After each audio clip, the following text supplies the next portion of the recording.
Ahoy fellow captains, in this video I'm going to be showing you two games I played with the Iwaki. This is a tier 3 Japanese premium cruiser. Action stations.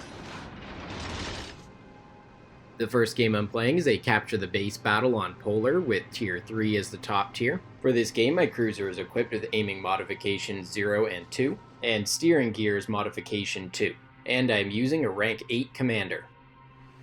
I spawned in the middle, so I was going to try to do some weaving in between the islands. I was hoping to get up close and use my torpedoes. What could possibly go wrong?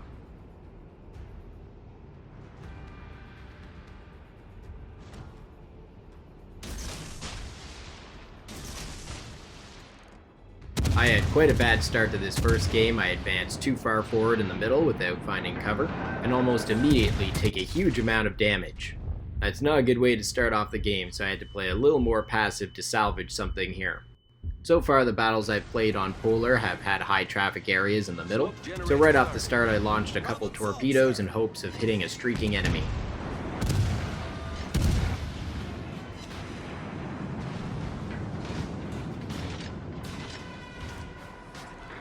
Smoke screen set.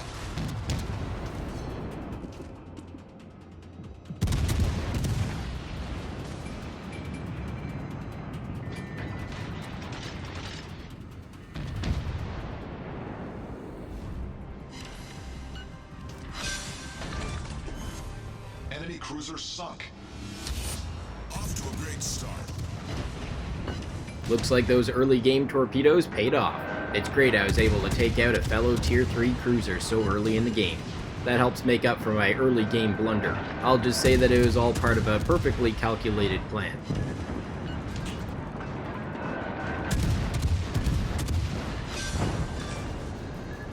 We've sunk an enemy destroyer.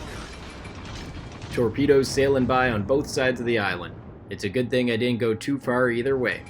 Perfecting the art of hiding directly behind an island is very important. You gotta be able to peek out and find angles to keep active, but it's useless if you overextend even a little bit.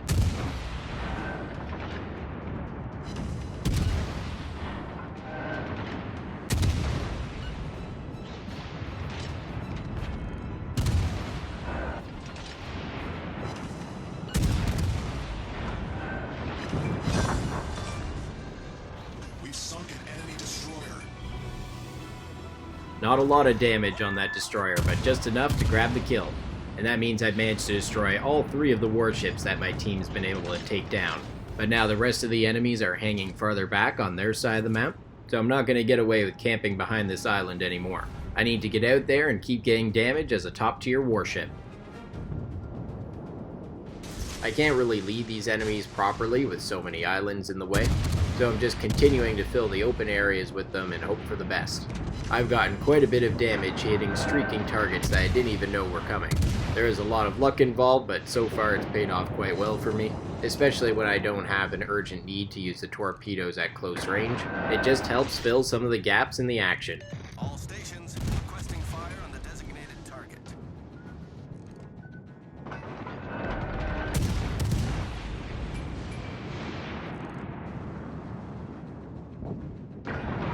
I still haven't been able to really gain a different position on the map, but a lot of my team's presence has been on the flanks, so I just felt moving forward would be a death trap, and there's been a constant stream of targets, so I have not been bored.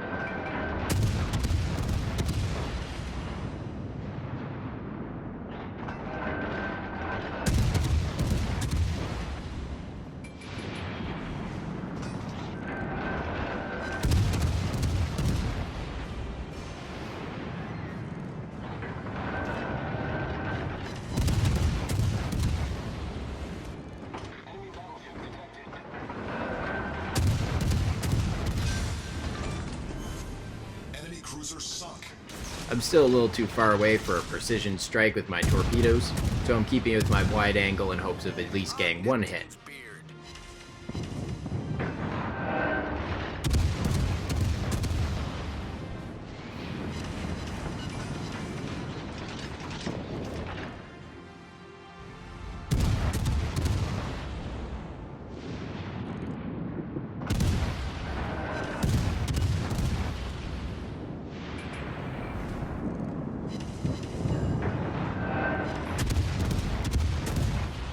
another lucky long-range hit with my torpedoes on the enemy Kuma, and that gives me a high caliber.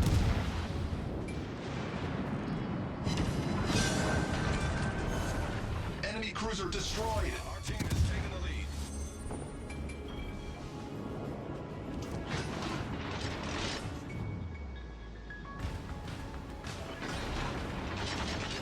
Smoke generator started.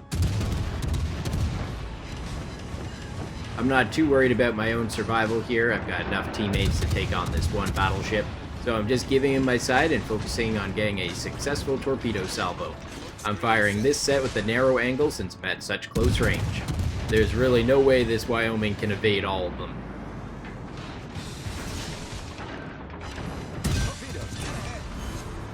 Enemy battleship destroyed. That's a great way to finish the battle off. Now let's check the post-game stats and see how I did. In this game I dealt 100,380 damage, hitting with 7 torpedoes and destroying 6 enemies. This earned me First Blood, Confederate, High Caliber, Kraken Unleashed, and 2 devastating strike medals.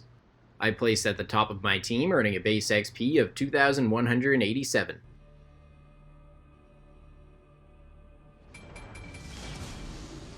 General quarters. This second game I'm playing is a Domination Battle on Strait with Tier 4 as the top tier.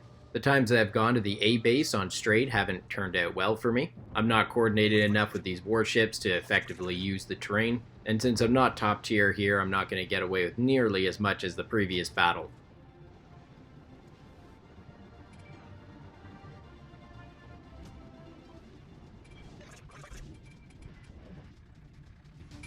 Almost had a team collision there.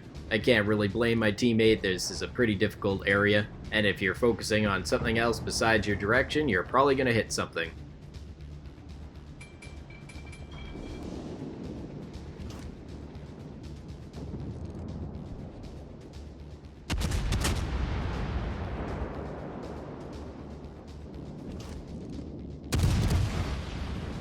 Attention, reporting the target position.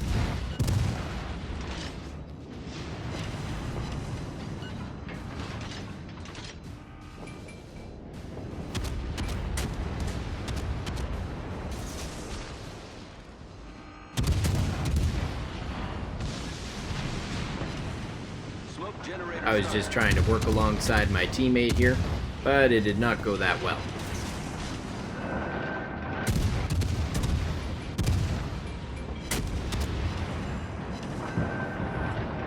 smoke screen set.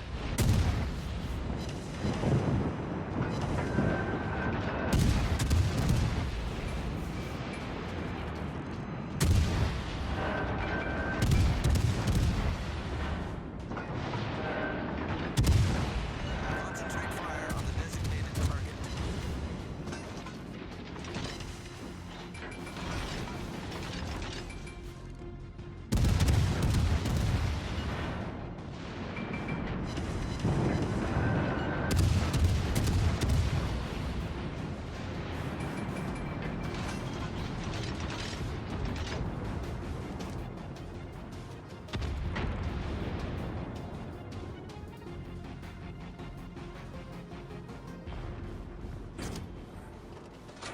At least one of my torpedoes hit, and that brings the New York down pretty low. The combined firepower of us two cruisers did a number on him. If I had been facing the right direction, I probably would have joined my teammate in trying to chase him down, but it's probably for the best because my teammate did not last long. The enemy team is taking the lead. Yeah, I probably should have clued in that that was going to happen, but I was trying desperately to get those last few shots in on the New York. I was not successful in taking him out. However, before my teammate died, he lit him on fire, which managed to secure the kill for us. I'm outnumbered over on this side of the map. I didn't want to give up the A base without a fight, and I made the impatient choice to not fall back and regroup with my teammates. I'm still at full health, so let's see what I can do.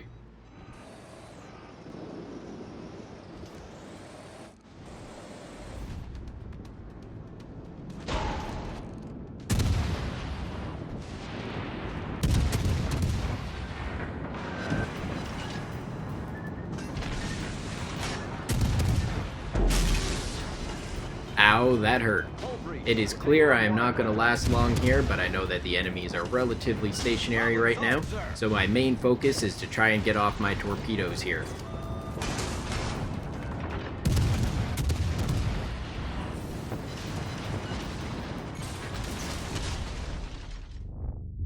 Torpedoes away. Come on, little guys, don't let me down.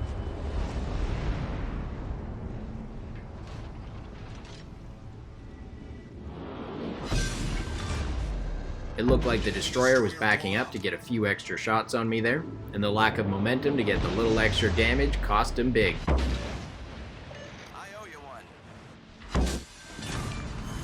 And the Wyoming goes down too. 2 kills from the grave. Neither of those enemies had a ton of health left, so my damage didn't rise to incredible heights, but considering the situation, I'm happy with the results.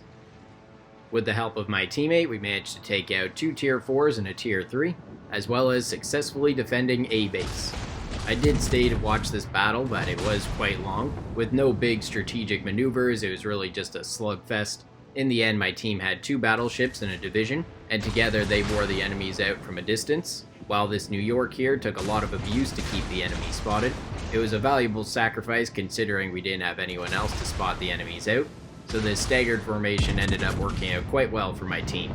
Now let's check the post-game stats and see how I did. In this game I dealt 44,135 damage, hitting with 4 torpedoes and destroying 2 enemies. This earned me 2 of the It's Just a Flesh Wound medals. I placed second on my team, earning a base XP of 1,566. A great game by my top placing New York teammate with 2,077 base XP. Him being further advanced in the late game really helped our team, and I'm glad he got good credit for it. Well, that's all for this video. I hope you enjoyed seeing those 2 games with the Iwaki. 2 scenarios there that looked like they were going to be complete disasters for me, but I managed to turn one into a great game and salvage the other one. Especially with warships that have torpedoes. Don't freak out too much if you're not doing well in the early game, because if you get even 1 effective torpedo salvo, you can have a huge impact on the game. Stay tuned for more awesome World of Warships Legends videos.